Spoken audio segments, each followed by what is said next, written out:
All right, thanks. All right, thank you. Thank you. I'm going to share my screen here and then we'll get going. And hello, Amanda Campbell. I couldn't tell that was you until your face popped up. Okay, let me just get this going here. Okay, we should be good. I'm going to just make one more adjustment on my screen so I can see what I'm doing. Okay, so thank you all for being here, and a special thanks to Paul Schanefeld and Kathy Kullberg for setting this project up and supporting me and it and all of our interviewees throughout the last 12 months. It has taken about 12 months for various reasons, which I shall not go into. But it's a real pleasure to be here tonight to talk to you, to the board in particular, and the other staff members of LHENA about the project that you have all supported through acquiring the legacy grant. So I'm very happy to be here. So as you probably all know, I'm going to just make one more adjustment to my screen. I'm moving somebody over. Okay. As you probably all know, this oral history project is, of course, sponsored by LHENA. LHENA about a year ago received a legacy grant from the Minnesota Arts and Cultural Heritage Fund to support this oral history project, which was conducted by me under the auspices of my business, Spotlight Oral History. So tonight, I'm going to turn it over to Kathy Kullberg for just a couple of minutes because she's really the person who conceived of the project and got it rolling. And then she will turn it back to me and I will give you a very brief overview of the people that I interviewed for the project and talk very quickly about some of the themes that emerged in the interviews. And I'm saying I'm going to do all this fairly quickly because, as you know, Dick McChesney and Dennis and Meg Tuthill are here with us tonight. And they are three of the people that I interviewed. So I really want to focus our conversation tonight on them. People always want to hear from the people that I interview more than they want to hear from me. So we're really going to spend most of our roughly hour presentation having a conversation and hearing from Dick and Denny and Meg about their time in Lowry Hill East.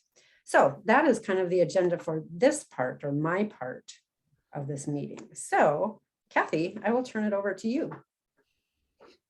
Well, hi, thank you so much. And I'm really appreciative of, again, LHENA and the participants and the legacy grant for funding this project, which I have thought about for many years, but couldn't figure out how to do it. But then just started getting to writing the grant and looking at what we were losing with the number of residents that were moving, who were passing away, et cetera, and wanting to capture their stories from a historical point of view. So it's going to be a little bit of background. Most of you are obviously living in the neighborhood, but for the benefit of some of you who don't, our neighborhood is nicknamed the Wedge, and we're Lowry Hill East neighborhood. And we are kind of odd shaped in that we're more triangular shaped than most neighborhoods, which has presented many challenges over the 100+ years that we have been here, because we've been assaulted by a variety of things than other neighborhoods have. So for example, most of our infrastructure and housing was built between the 1890s and the 1920s, with subsequent newer buildings post-war, but most of it was built before 1920 and were basically large houses, mansions, et cetera. And the southern end from like 29th Street to Lake Street was more commercial business, which presented some issues because in 1910-ish is when the railroad that cut through east to west, the southern end of the neighborhood, was causing a lot of problems and accidents. So it was deemed possible that we had to submerge, in some ways, the railroad that ran east to west so that people could have, that could be hidden and people wouldn't have accidents, et cetera. So that started kind of the cutting the neighborhood apart into some pieces. That was beginning in 1910. Then things went along pretty well. We had streetcar access on Lyndale, we had streetcar access on Hennepin, and all kind of funneled at the north end, the pointy end, down towards Lowry Hill and Loring Park, the different churches, and converged in this horrendous intersection where people really was just really a cop that was directing things. But as the neighborhood proceeded, the streetcar went away, World War II came along, the people who were living in those wonderful houses in the neighborhood started to move out of the neighborhood and into the suburbs. And they had cars, streetcar went away, and there was all these cars coming into the neighborhood and going downtown, et cetera. This presented a federal problem as well, in that it was deemed that there should be major traffic patterns, such as the freeways, to avoid this congestion. So the 35W project was conceived to go around the city that way. That kind of cut us off while that was happening from the east side of what was happening in the state. It also presented I-94 at the north end was going to connect up to 35W and also connect majorly across the state. This process cut us off in some ways because of all the construction that was happening. And at that time, they determined to fix the bottleneck that was at Lowry Hill by creating the Lowry Hill Tunnel. So while that is being constructed, you've got 35W being constructed. People were kind of separated in our little neighborhood here from all that happening. And forcing what happened in the 1950s then was to create two one-way streets. So 26th Street and 28th Street were deemed one-ways to cut across east to west to avoid some of this congestion that was happening. So another kind of slice of the neighborhood happened at the south end of the neighborhood.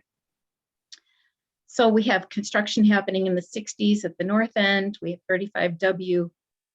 And then because of another bottleneck that was created at Lake in Hennepin, it was deemed that a through street should be cut across diagonally between DuPont and Lake Calhoun, Bede-Makaska, which is now known as Lagoon, and that was to direct traffic away from Lake Street. Again, that process took away housing, it took away businesses, it even took away the great North Star Arena, which was the place of the North Stars, ice skating and the ice follies, and a big destination for a lot of people. So again, that further cut apart the neighborhood. All this moving out to the suburbs, and this created housing that was deteriorating and therefore created zoning issues where the city decided to upzone it to increase, you can have duplexes, triplexes, housing, multiple unit housing. But this process attracted a whole lot of people then, young people who wanted to move into the neighborhood because housing was affordable. But they found housing, but they also found crime, they found drugs, they found things that were not conducive to raising a family. And so the families decided to band together, and in the 1970s created a neighborhood group, which became known as Lowry Hill East Neighborhood Association, which was one of the very first in the whole state, if not the city, to do this. And the neighbors got together and they cleaned up the streets, fought crime, built parks. 1974, we had Mueller Park built, which was controversial, but this whole group was because of these families moving in. And so my oral history project was to capture their stories of what happened to the people who moved into the neighborhood. We did have a couple of people who were here pre-World War II and did capture some of their stories, but it's been capturing that history of those who are long-term residents. Some have sadly passed away in this whole process, but we've been able to narrow it down to 6 basic residents. I wanted to do 12 originally, but that became overwhelming. So we narrowed the scope to 6, and at some point we're going to call it maybe phase 1. And perhaps I can do another grant to do phase 2 to capture another 6 people, which will get us more into COVID, George Floyd, et cetera. So without further talking, I guess I will hand it over to Kim, because she was hired as a result of putting out the RFP to conduct the oral histories, because that's what she does really well. So I will hand the project over to her, and she can share what hopefully it'll be exciting what we've learned by this process. So thanks, Kim. Thanks to the interviewees. I appreciate the opportunity to get this project done. Thanks, Kathy. Thanks for, conceiving of the project, for bringing me into it, and for that really excellent history of the neighborhood. Kathy is kind of the neighborhood historian. So as she said, the oral history interviews focused really on that time period from the maybe mid 60s to mid 70s, maybe late 70s, when these young families were moving into the neighborhood because of the affordable housing that Kathy was just talking about, and were really became very active in a number of things. So without further ado, I'm going to move us along in the slideshow here. And I just want to spend a couple of minutes, few minutes, introducing, there were actually more than 6 interviewees. There were 6 interviews, but almost all of those interviews involved more than one person. So I'm just going to give you a very quick introduction to the people that I interviewed, some of whom you've already met, many of whom you probably already know. But the first person that I interviewed for this project was Dick McChesney, who we've already heard from tonight, and we'll hear from some more. So I'm not going to say too much about him here because I will let him speak for himself. But as you heard, Dick has lived in Lowry Hill East for years. He grew up there from age 9, moved away for a while after high school and being recruited into the Army, and then came back in 1965 and lived in the neighborhood. Excuse me, I had COVID a couple of weeks ago, so I'm still kind of recovering from that. He lived for 52 years at 1015 West 28th Street, where he also owned and operated the home beverage company, which he will talk about. And that is what his book is about as well, his book that's coming out. I'm going to make one more adjustment to my screen because I'm getting blocked here. Okay. The second group of people that I interviewed for this project were Jeannie, Susie, and Bob McAloon. They live at 2404 Colfax Avenue South. Jeannie and Bob bought that house in 1963 and moved in 1966. They raised their 6 kids in the neighborhood. And as you can see from just this handful of photographs, Bob did some amazingly beautiful metal work on that house. It is a stunning, I'm sure most of you who live in the neighborhood have driven by this house, are familiar with it. If you haven't, please do. It is a gorgeous piece of work. And I had the pleasure of conducting this interview inside the home and could see some of his work inside the home as well. So they were the second interviews. And unfortunately, I think it was actually the day after the interview, Bob died. So he is no longer around, but Jeannie is, and she's well aware of the project. And, she kind of took the responsibility for doing some of the transcript editing after Bob died.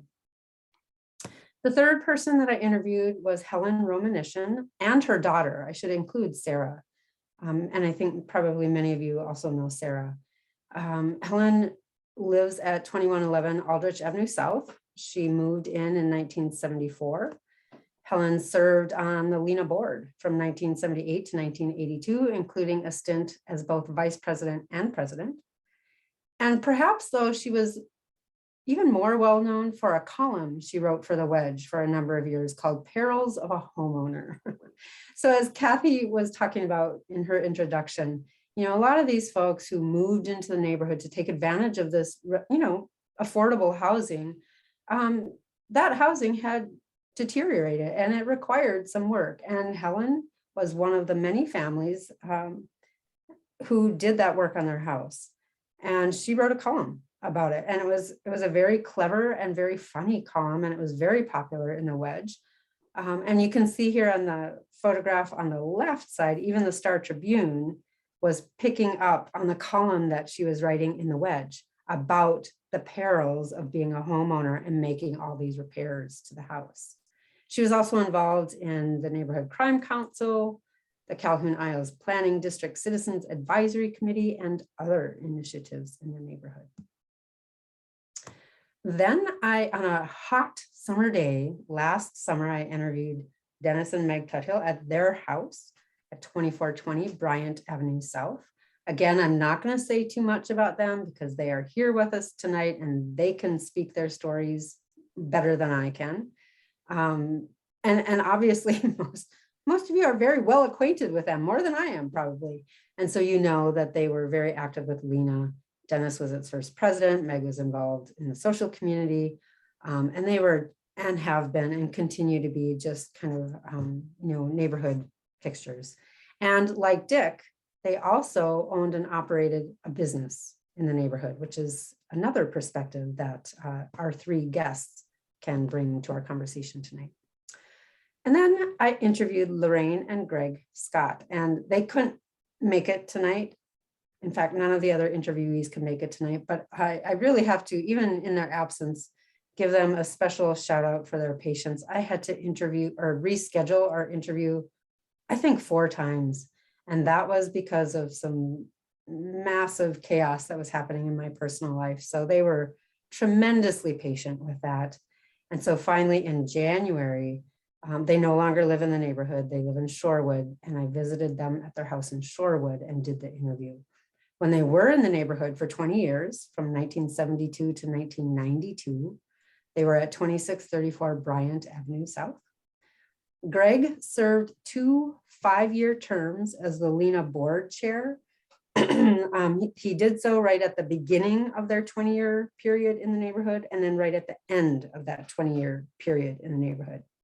And for that first 5-year period, Lorraine also edited the Wedge newspaper and really, excuse me, she said her goal was to really turn the Wedge in from a relatively informal newsletter into a very useful neighborhood newspaper.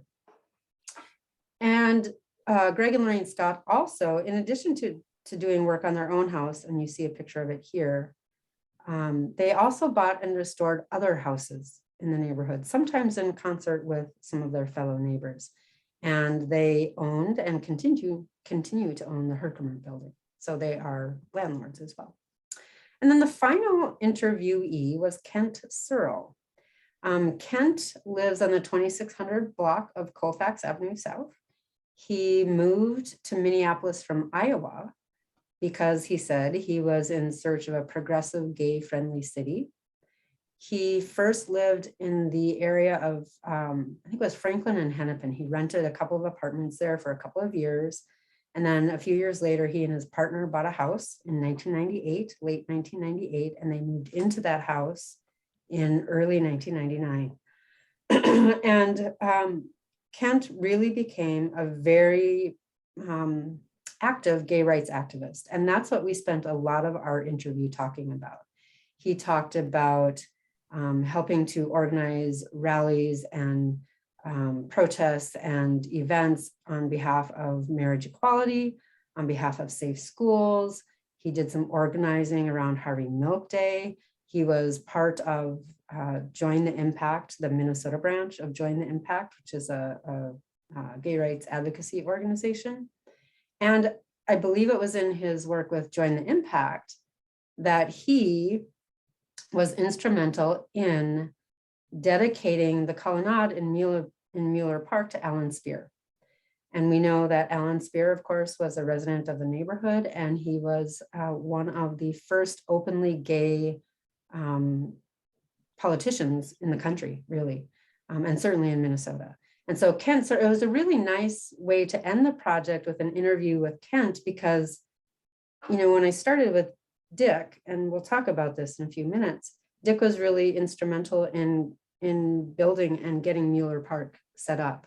And so then to end the project with Kent, talking about his efforts to kind of capitalize on the momentum of some of these gay rights activities he was involved in, and culminating in the dedication of the Alan Spear LGBT Equality Colonnade in Mueller Park, was just a really nice way to kind of wrap things up. So those were the 6 interviews, even though there were more than 6 individuals involved in those interviews. So I'm going to just touch on and just really literally touch on the themes that emerged from these interviews, because they will all come up in our conversation with Dick and Dennis and Meg. So obviously, as Kathy has kind of set it up with her discussion of the history of the neighborhood, housing was probably the thing that everybody talked about the most. Housing and zoning, because they are kind of go hand in hand. The rezoning of the neighborhood to R6 in 1963, which allowed for the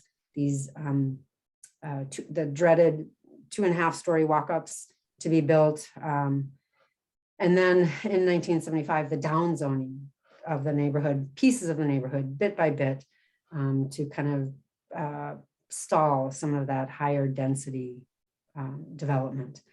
A lot of these interviewees also talked about the neighborhood cleanup. So Kathy again mentioned some of the conditions in which the neighborhood was when these folks moved into it in the 60s. And these folks really became citizen activists. They decided that they wanted to live in the city. They wanted to take advantage of this affordable housing. They were young. They had young children. They wanted to make the neighborhood a nice place for their families to live. And they took that on themselves and really did that. And one of the things they talked about was the neighborhood cleanup efforts, where they literally were sweeping the alleys. We also talked about the identity of being a resident of Lowry Hill East or the Wedge, as opposed to, or sometimes in kind of in a neighborly fashion, as opposed to Lowry Hill, or also as being part of the larger uptown community and what that meant to them.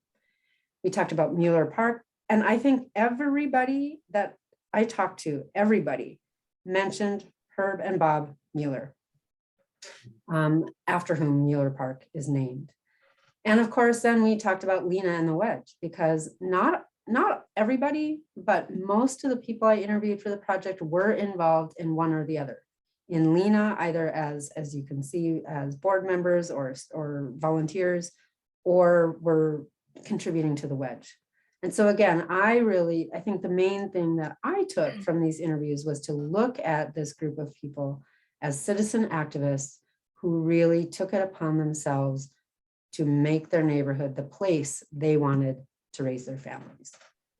So this is the final slide, because these are the three folks that we're going to hear from tonight. This is a picture I took. Meg and Dennis hosted Dick and I for lunch last summer, and I took this photo that day.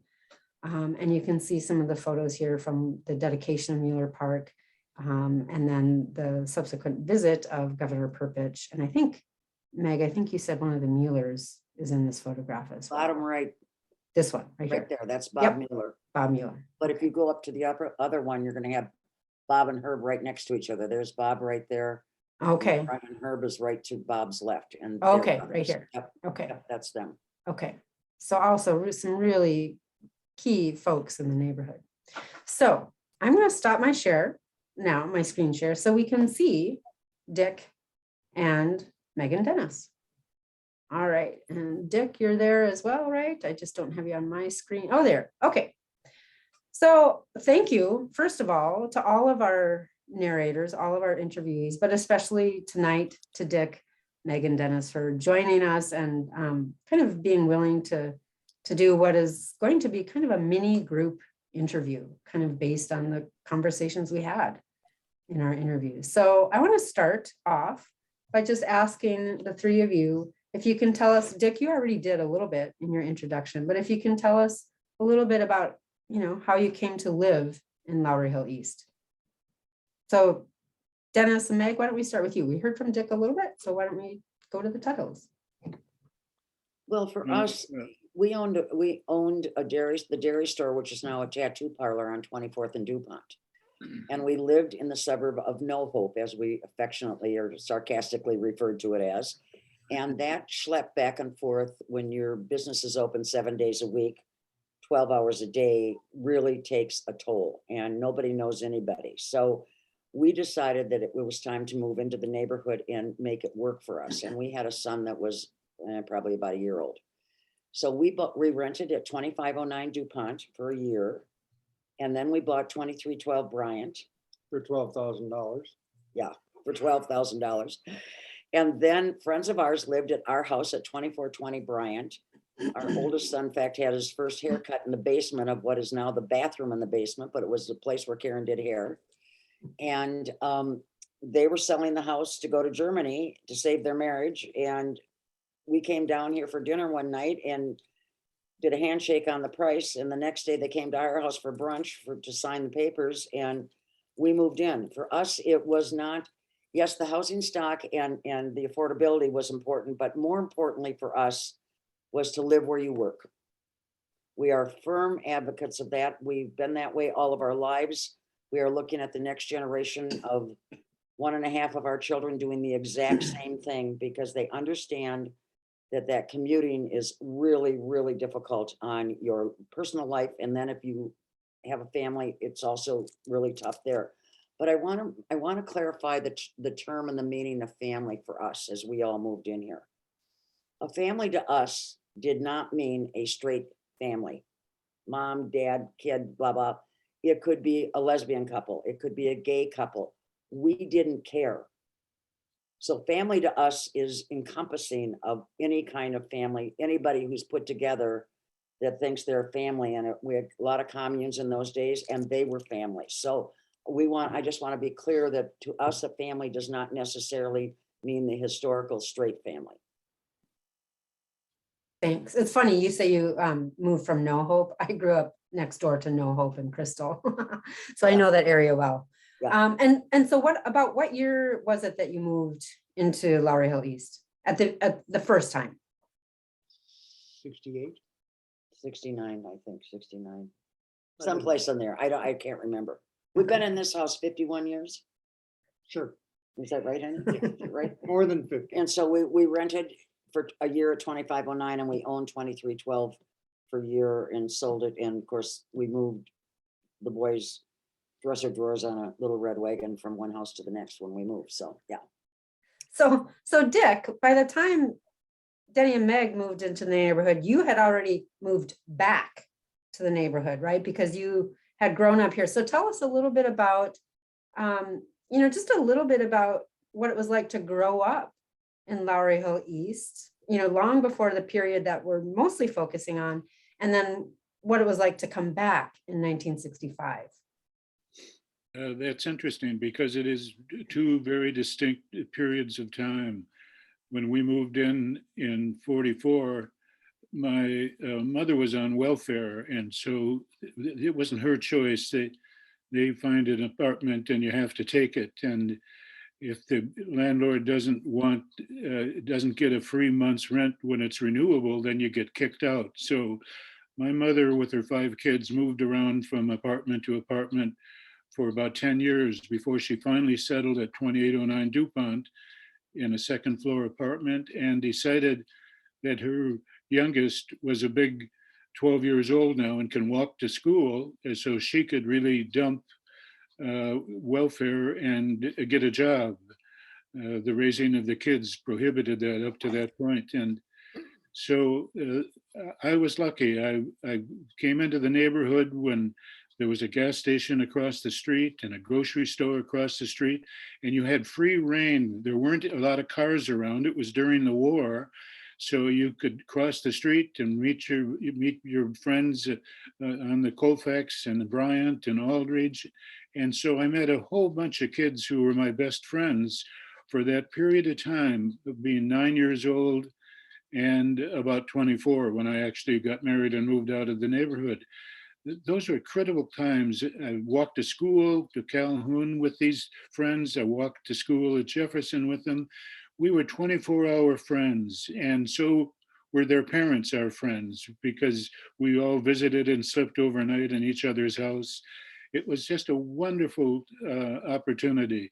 And then, of course, I had to grow up and wound up getting married and did the typical thing, which is to buy a new house in Bloomington.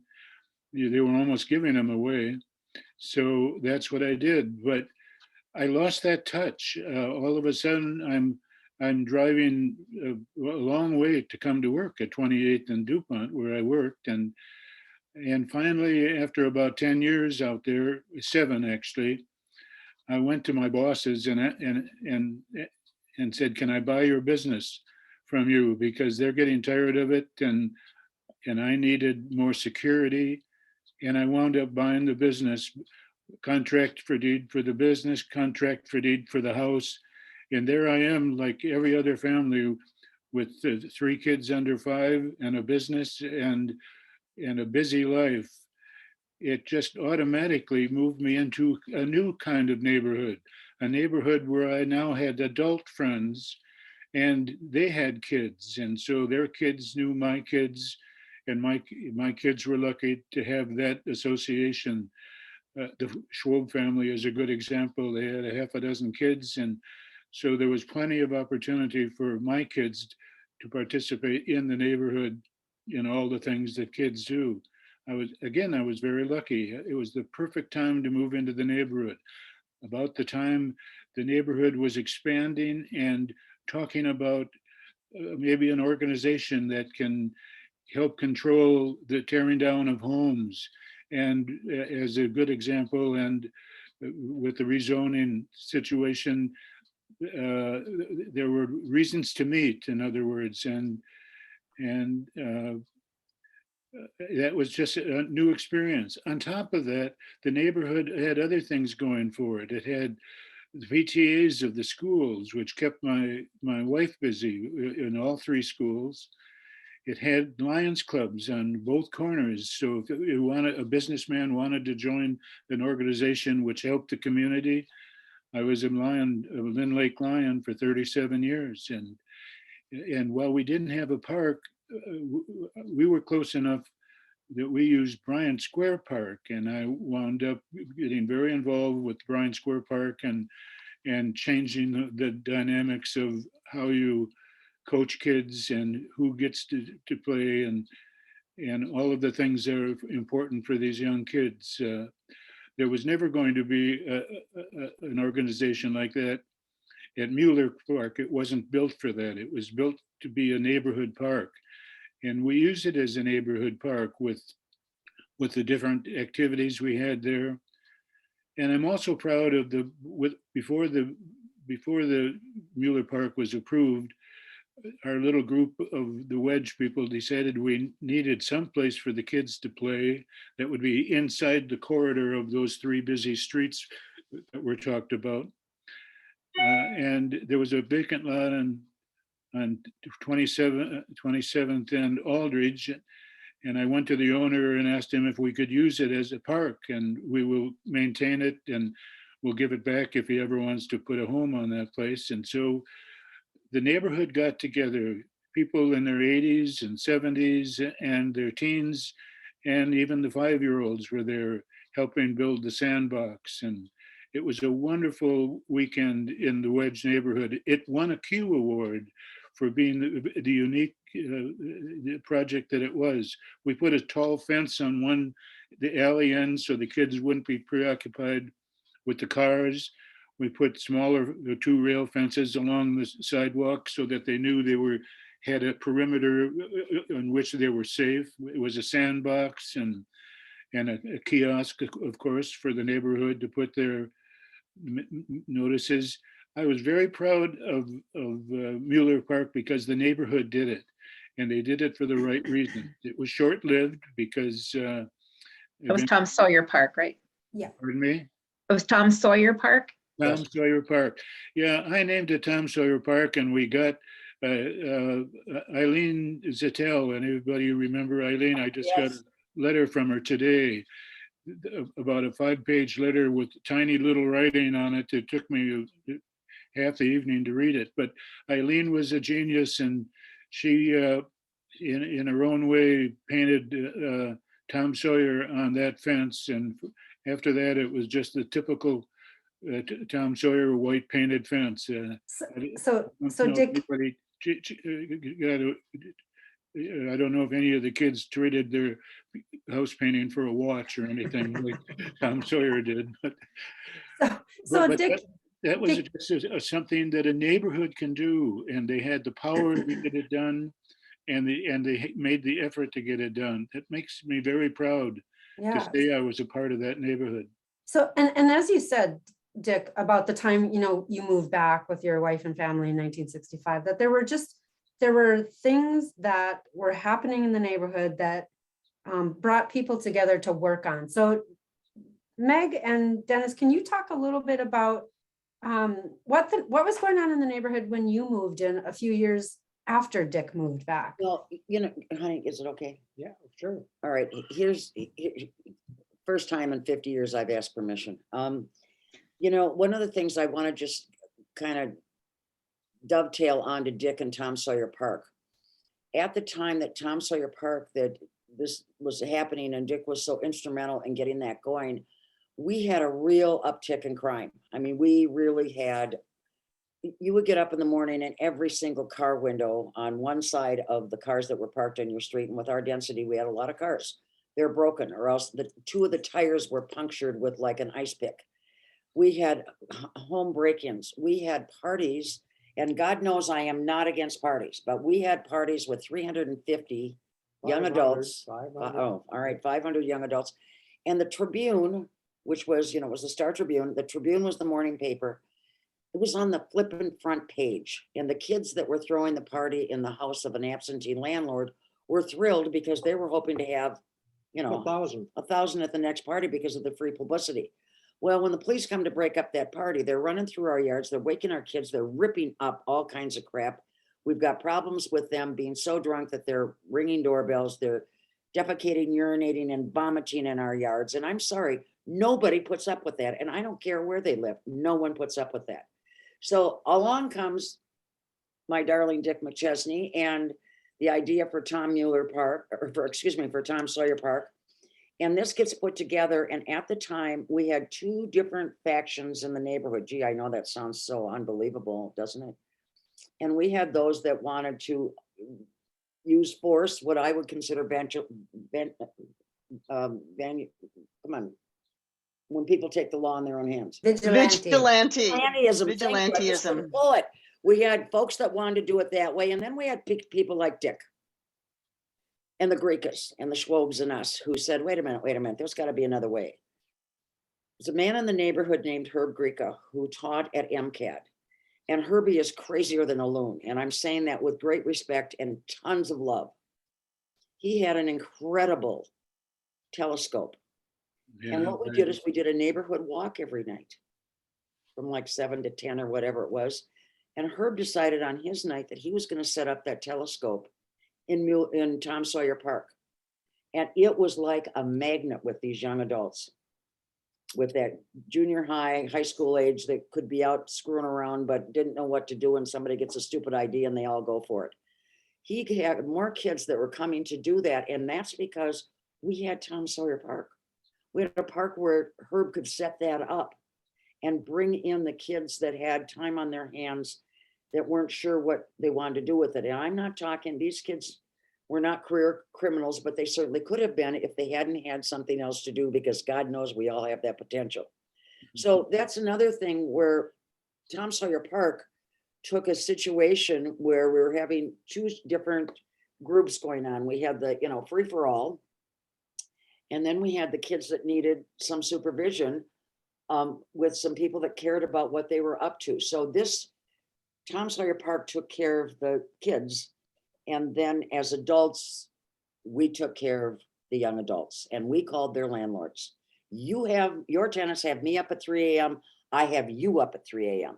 And we did that. And of course, it was beautiful in those days because there was no caller ID. All right. There were no cell phones that would ring at your house at 3 o'clock in the morning and just about wake everybody else up. And then we, with Community Crime Prevention Safe, thank you to Governor Perpich's crime prevention monies that he did. We were the South Side pilot program. Another neighborhood was the North Side program. And Lucy Gerald, God bless her, put together CCP Safe in our neighborhood. She door knocked every single door, including the apartment buildings. And of course, Dick and I and Dennis were all involved with Lucy and this. And we brought in inspections because we had landlords that were charging what seemed like okay rents at the time, and the houses were hellholes. You would not let your children live there if you had seen it first. But then Herb's wife, Mary Ellen, became the first housing inspector Then Mary Ellen Greeka, yeah. and kicked some ass. Mary Ellen Greca became the first woman housing inspector for the city of Minneapolis. She also, when she organized the neighborhood cleanup, Kim wasn't kidding. We swept alleys. Honest to God, I swear I've Every still got Saturday. some of that dirt in my throat. And we were on a house on 24th, or an apartment on 24th and Aldrich. And Mary Ellen was so angry because there's all these beer bottles and beer cans all over the yard, all over the alley. Obviously, the kids had partied the night before.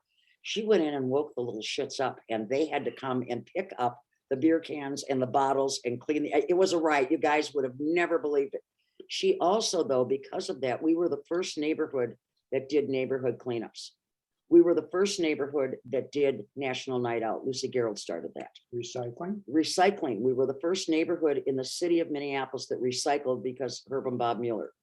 So there's, the thing is, it's an interesting, it's just interesting how it was like a tsunami that we all came together. And then at one point, I think this is kind of interesting. I don't know if you guys will think it is. We were invited to a wedding this summer, and the wedding, being COVID and being our ages and blah, blah, blah, blah, blah, I'm a little hesitant about gatherings unless it's on my front porch. And so we walked over to the wedding at 2301 Aldrich.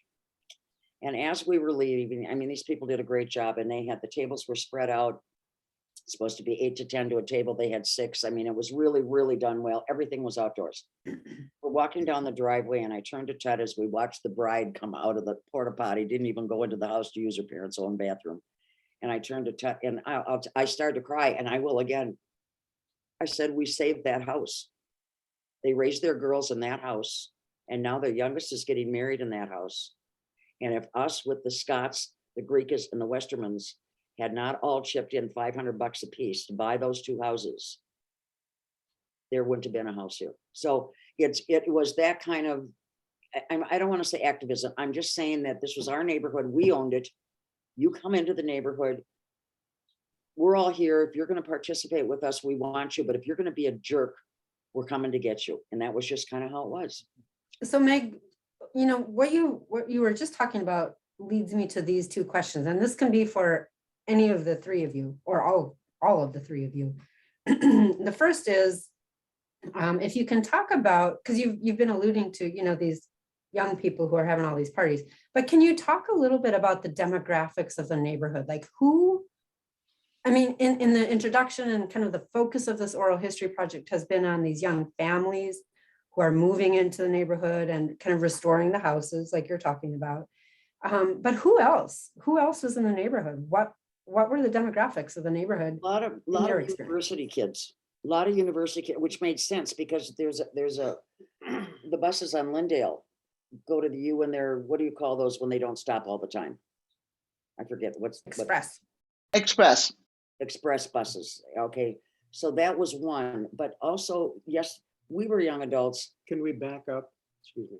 Sure, honey. Can we back up to where when the first year we moved in, we realized all of our neighbors were elderly.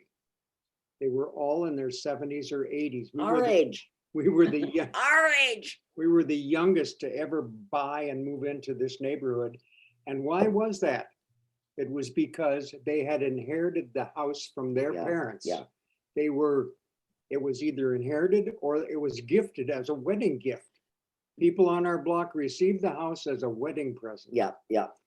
You had the stability of 50 people who were born and raised in these houses and had lived here for 50 years.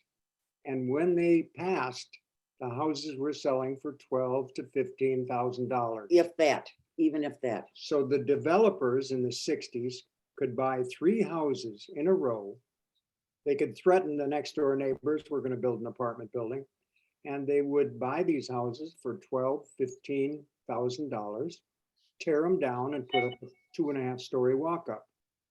So when we moved in, things started to change because people realized anyone can buy a house for $12,000. And people started looking at them as a good investment to come and live in rather than rent out. Sure, a lot of them were rentals. And that's where part of the start, the problem started. Not necessarily against anyone that bought your house, Kevin. That was a good house. We only had it busted a couple times. But when you look at who inherited and who was wedding gift, Rebecca, yours and Jordan's house was a wedding gift to Howard and Audrey Coombs when they got married. I mean, talk about a cool wedding gift. And then the Cookhouse at 2400 Bryant. Florence Gay and Co. were raised in that house. Their father built it. Didn't they live there 90 years? Oh, Jesus. Well, probably They close. watched it being built They watched it being built. in 1901. But when that house was built, and I see, honey, you can't do that. My train of thought goes away. But they watched that house being built, and they never bought and sold a house. So what's happening is we are trying to talk to the people who are now, who at that time were our age now, who were going to move on, and about selling their houses. And the developer had a company called White Realty, and they would come and talk to people who have never bought and sold houses. They would intimidate them. I don't care what you call it. They would intimidate them and get them to sell their house to White Realty. It would change hands in a 24-hour period, 6 or 7 times.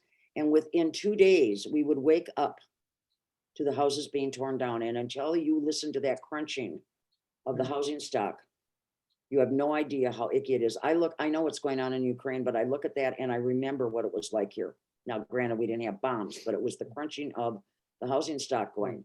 And we decided we needed to fight that because there wouldn't be houses. When we moved in, we really, besides having the business here, we really fell in love with the neighborhood and we wanted to stay. My hope now is once we are gone, that the next generation loves it as much as we do and will do the same thing. So after I'm laid out on the dining room table when I die, come talk to our children and somebody buy the house. Kim, my last point on that was that the young people could then move in, have children and afford it and start to fix up the houses. And I think that stabilization is what helped a lot. We all had children, we had local schools. Dick McChesney started the hockey teams and was a referee for 50 years on West, what was it, Wesac, Dick? Or throughout the city, you were in charge of all of the referees. So it was a stable it was becoming a stable neighborhood. But still, you can't let your guard down because the next person will buy a house and turn it into a party house.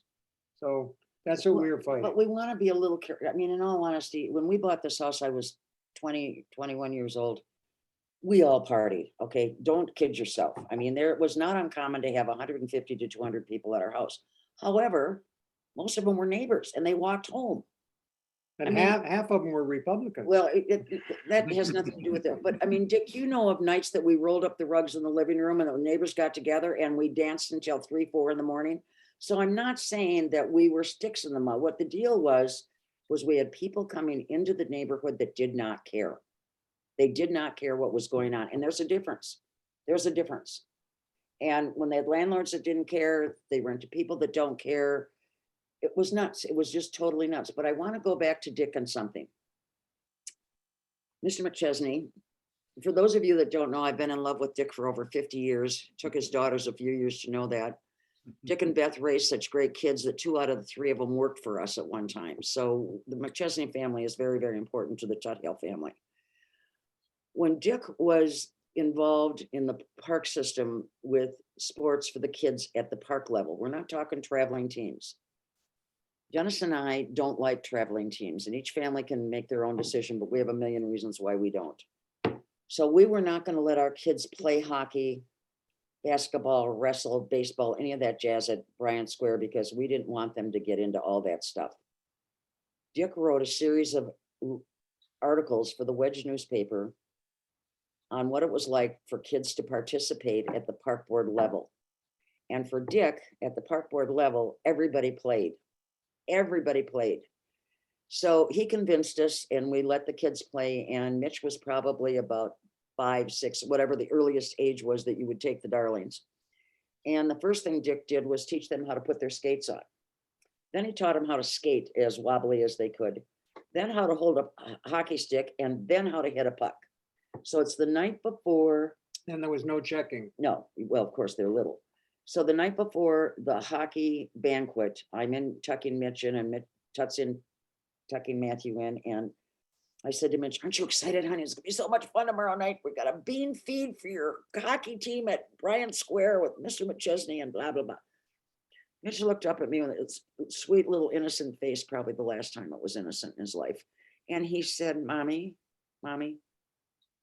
did we win or lose our games?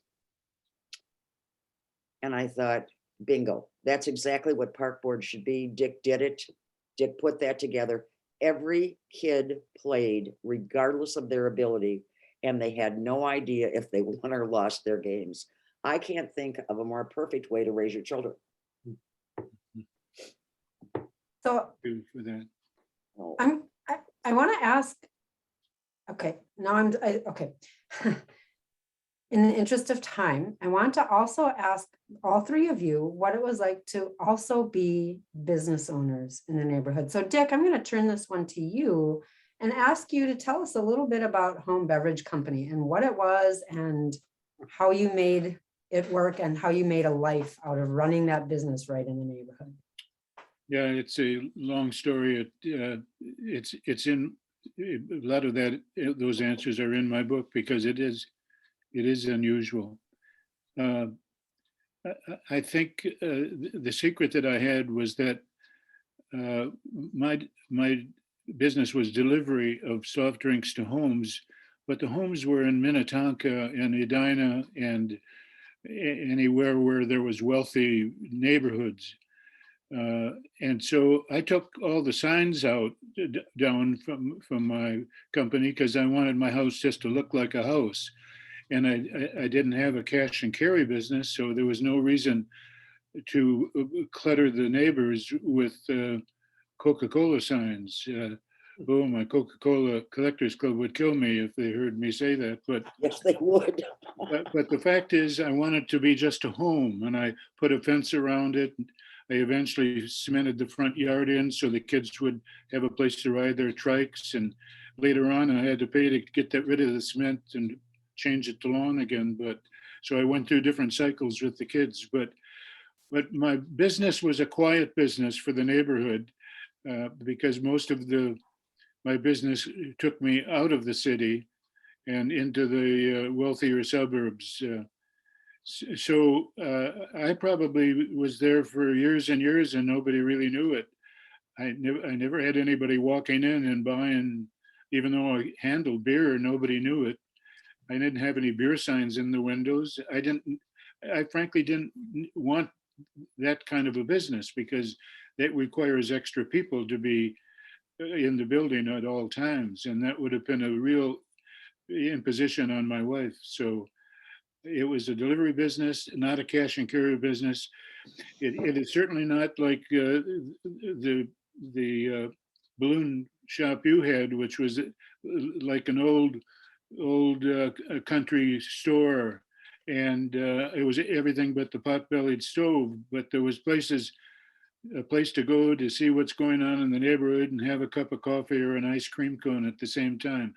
That was a wonderful part of the kind of businesses that neighborhoods need, and they still need them along Hennepin Avenue, and that's another topic. No kidding. But my business was a quiet business. I was able to, many people, if they walked by my house, they would have never known there was a business there, and that was deliberate, absolutely deliberate. Yeah, I just popped up on the screen here an article from the Wedge about your well-kept secret of a business there. That picture was taken about 1950, 51. That was an old international truck, and the man standing there was the son of the original owner who moved into that house in 1933, and he was the oldest son. I still meet with that family on a regular basis. He had 6 kids, and they're all my best friends. So I stayed with that family for a long time, obviously, and I still meet them today. I was with them last week. That whole family had a funeral. So that was an extension of the business, but I guess the business never touched the neighborhood necessarily. They all knew I was in business, but then everybody is in business, goes to work somewhere, and The difference is I went to work where I lived. Yeah, yeah. And so Denny and Meg, you were also business owners. You started with the dairy store Well, Dennis, and then you about opened that. your general store. So yeah, tell us a little bit about. Dennis had those before we were married. Well, back in the old days, and Dick will remember, of course, there were corner dairy stores as corner drugstores and barber shops. So ours was on 24th and DuPont. Our first one was downtown on 6th and Park. And there were corner dairy stores run by, this one was Northland Milk and Ice Cream. Norris and Golden Guernsey had their own. That's Ewald. And yeah, that's right. And we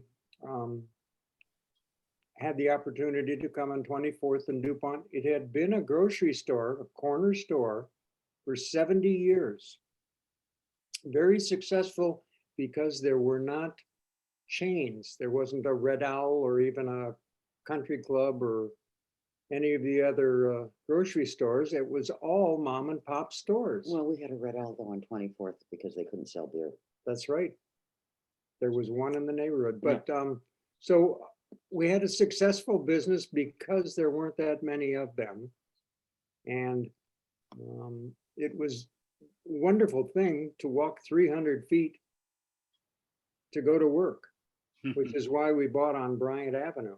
But the other thing, honey, in those days, because of liquor laws, 3-2 beer was considered liquor.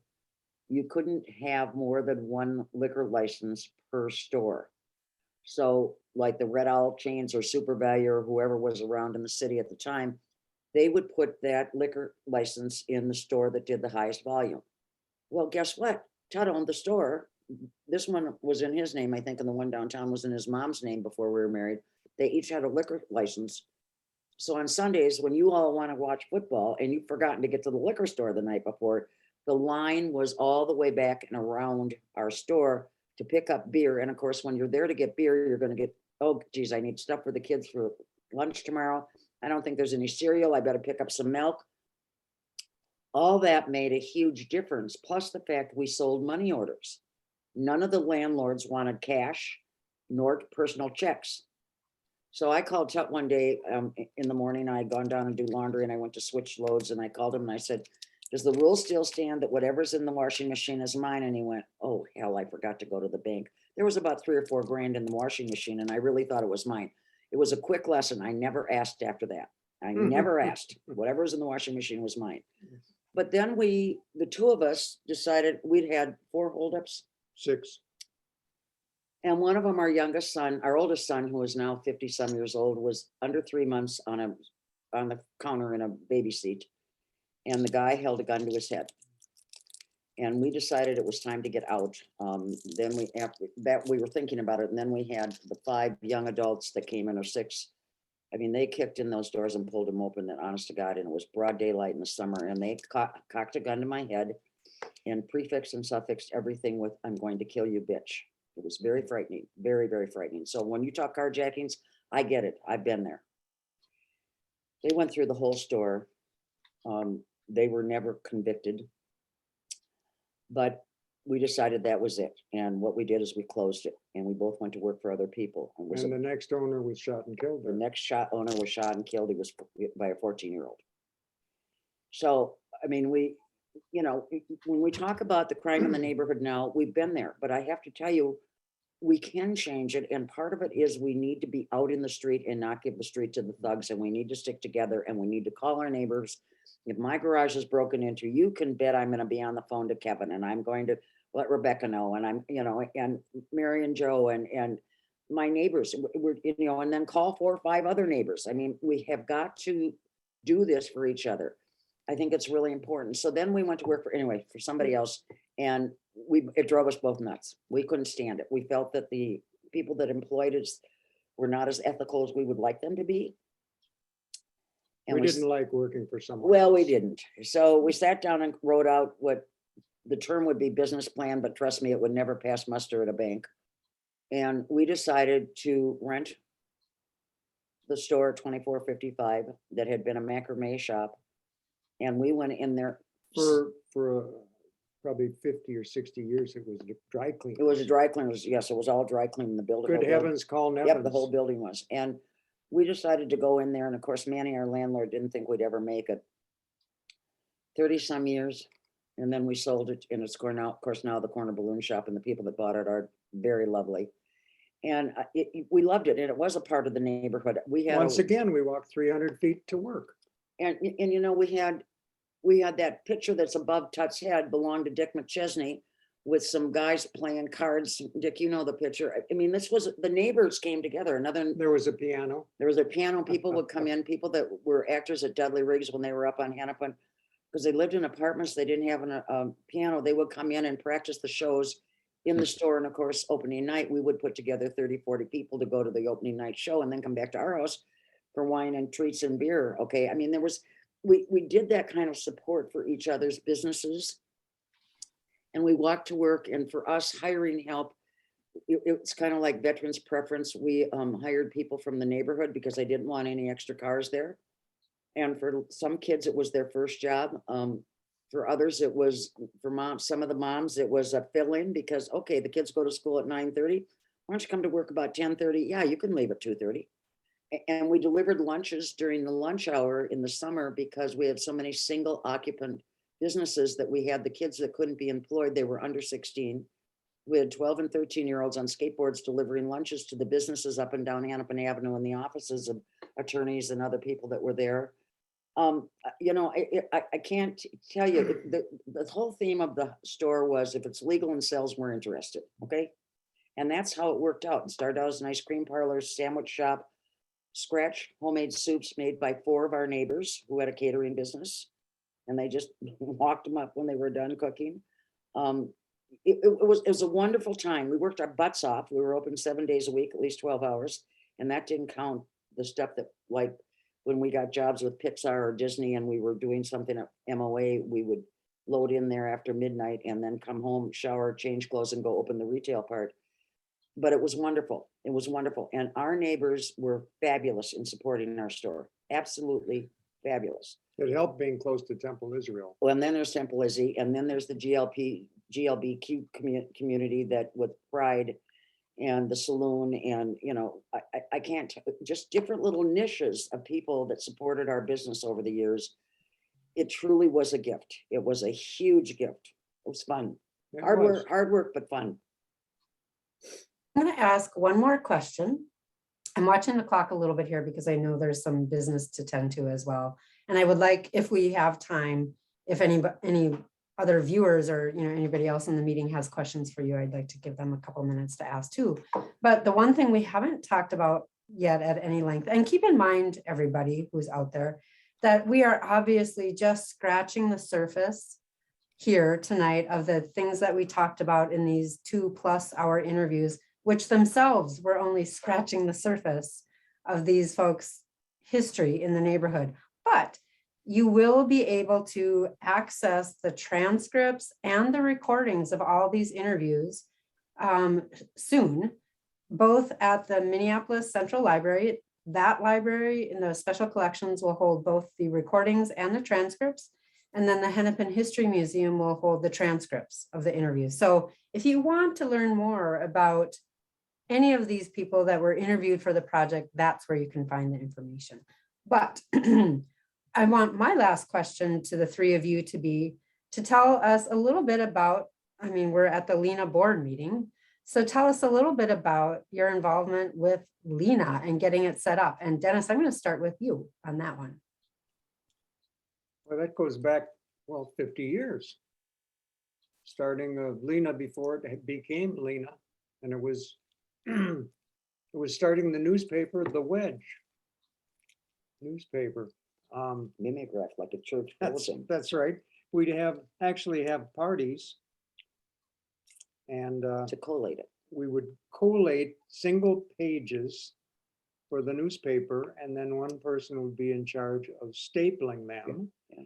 And then we realized that we would have to deliver them, so we started volunteers who would deliver on their block or their 2-block area.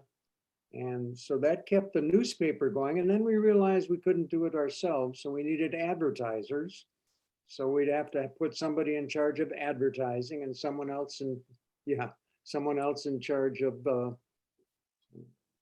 distribution, and it just went, it mushroomed into almost a full-time job. Unfortunately, it was always volunteers. I don't think we ever had. Yeah, we did. anyone- At the end, we were paying an editor. Yeah, Oh, at the not a token, truly a token. end. But it was mostly parents. But what occurs to me, Kim, is that it was always the same parents. They were in Boy Scouts, Girl Scouts, PTA. PTA, you name it, and we knew them all because we were all on the same committees. And it was just activists is what it was, people that wanted to help and do things. And that was, to me, the beginning of LHENA. And one of the things that I think started LHENA in the beginning was the neighbors banding together to stop the crime and stop the destruction of the homes. We realized if they kept tearing down homes, even though a lot of the neighbors were renters, but they tended to move through the neighborhood rather than stay there. Although in meeting some of the neighbors, I realized they had been rented there for 35 years. We Or, did, yeah, but those are the people that were renting that long. The old brownstones have a tendency to really pull people in to stay, and that was the difference, I think. that's right. And so we did have renters, we had communists, we had, like I say, we had a couple of Republicans, if you can believe it. And this was all during a period that I think was stabilizing the neighborhood. The more people you knew, the more people you met, you knew the police. There was the 5th precinct was open. We had a cop that lived down the alley, his plumbing family. What was their name? The Altonans. Altonans, down the alley. There would be a police car there day and night because their Checking on his parents. kids were policemen. And if you needed a plumber, they were down the alley. So we did take advantage of some of those things and tried to do business in the neighborhood. And that was another part of mine, was as we were business people in the neighborhood. And back then, Dick would remember that a lot of my business was done with pop and beer. And back then you had bottles that had to be reused. So the people would bring the bottles back, we'd sort them and sell them more pop. And Dick got into the bottle business that way. But honey, I think Go ahead. when we, if it's okay, when we talk about the neighborhood a little bit. Yeah. One of the things that we found, because like everything else that oftentimes gets off the ground, is people were angry. We're angry about the absentee landlords and not caring and treating us like second-class citizens. The police were treating us like second-class citizens. I had a cop stand in my living room say to me, well, look where you live. I'm 22 years old, and Todd had to physically restrain me because I was going for his juggler. I was so damn mad because I thought, who do you think you are? And He he ended says, up, what do you expect when you live in this neighborhood? you know, and we said, we are who you want here because we make your job easier and safer. Before he retired from the force, we became very good friends. But the thing is that it starts out kind of angry, all right? And we realized that doesn't work. So after about 6 months, we decided we needed a social committee so that we could get together and socially do things that were not because we're going to go down and raise a ruckus with the council member or the mayor, whoever, or we're going to go. We also were known for picketing at the absentee landlords' houses when their houses were a problem. So we did a social committee, and part of it was, in those days, there was no NRP funds. There was no money that funded the neighborhood. There was no money that funded the neighborhood newspaper. We had to raise that money. So we did beer and wine nights a couple times a year. See, so I'm not kidding you. We were not straight Lutheran kids. We did one of them, more than one, in our garage. And I remember Herb and Bob Mueller leaning over the fence. Now, the Herb and Bob were probably in their 80s at the time. And they're so sweet. They're such sweet, and they were such gentlemen. And Margaret, yes, Bob. Margaret, we just don't really think that a respectable neighborhood should be having a beer and wine night. I hate to tell you, Bob, the things we want to do here, we need money for, and this is the only way that we can raise money right now. And we did that. We did movie nights when you would rent films from the library, like Citizen Kane. We do a potluck dinner and charge $5 or $3 or $2, whatever, to come and watch the movie at one of the churches up on Hennepin Avenue. We'd use their room. So we found creative ways to socially bring people together so that it wasn't, the neighborhood association was not founded on anger. And that was a concern that a number of us had. So that worked out really, really well to do some of the social things that we needed to do. And of course, when we owned our fourplex 6 houses north, we also offered our tenants a month's free rent if they would participate in the neighborhood association at once or twice a year, because we were so hungry to have the renters that lived here participate as well, because it is their neighborhood and we don't want you to move after 1 year. We want you to stay here in whatever form you want and own it like we've owned it. Because if we don't do that with each other, there's not going to be a neighborhood, and the city is going to absolutely mow us down. So but the neighborhood did some wonderful things like that. There used to be daffodils that came up in Mueller Park, and they were planted in memory of Mary Ellen Greco. Yeah. And we all planted those. And then, Mary, you remember we weeded the gardens down there for years with Mary Ann Wonderland. We had Perpich here, who was governor, to dedicate Mueller Park. And if I can segue for a minute, Anders Christensen, God rest his soul. No. God bless him. Excuse me. He's fine. He's in Canada. I just talked to him. Anders contacted Perpich's office because Perpich has said, I'm going to go to every county fair this summer. All right. Well, good for you. Anders said, well, we don't have county fairs in the city, but we have neighborhoods, and we'd like you to come to our neighborhood. He said yes. In the meantime, Mueller Park had been built. Now, we got Mueller Park built. That was a bit of a struggle, as I know Dick remembers well. But then the bigger struggle was Dick and I, along with, I think Greg was with us, and John Westerman or Gene, and of course, Mary Ellen Greco. We were at the park board meeting. It was the last thing on the agenda, and the park board meeting was running into like 6 or 7 o'clock, and they started at 4:30. And they informed us that they were sorry, but we couldn't name the park after the Mueller brothers because they were alive. That was the policy. Well, we said to them, wait a minute, if we shoot them over the neighborhood over the weekend, will you name the park after them? And they kind of laughed, and we said, well, there's got to be a way around this. And they said, collect, I think it was 500 signatures, and we need them within a week. We had them within 4 days. Now, Herb and Bob Mueller were journalists, and they wrote for Field and Stream magazine.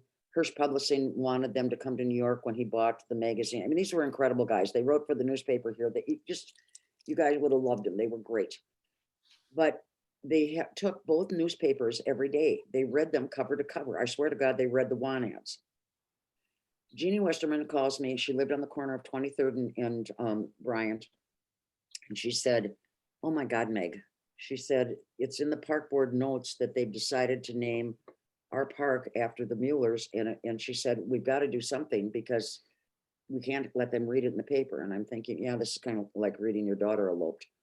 So I had some cookies, she had some lemonade, or vice versa. And I said, meet me in front of their house. And it's probably 8 o'clock in the morning. And we ring the doorbell. And Herb stuttered, and they were shy and reserved and gentlemen with a capital G. And I remember Herb standing there twisting his foot like a little boy does when he gets a new car or he's embarrassed, as we're telling him that the park is named after him. The tears rolled down their face, and that Governor Perpich was dedicating the park in their name. It was so cool, I can't tell you. It was the coolest thing in the whole wide world, and it was done in the neighborhood because the neighbors pulled together, got the park, got them to name it after the people that it should have been named after, because Herb and Bob Mueller went to the legislature in the 40s about Dutch elm, and they were poo-pooed. I'm sorry, I know it was very long, but again, we are layered. The neighborhood is layered with what was done and what people did and the difference that they made when they were here. Dick, I'm sorry, jump in. You know, if you're talking to me, you're absolutely right. it was the Muellers, I think, who really made me realize what a great neighborhood we have, because we have two of the most distinguished gentlemen that could live anywhere, and we lucked out had him. He called the going down the street the Cathedral of Elm Trees.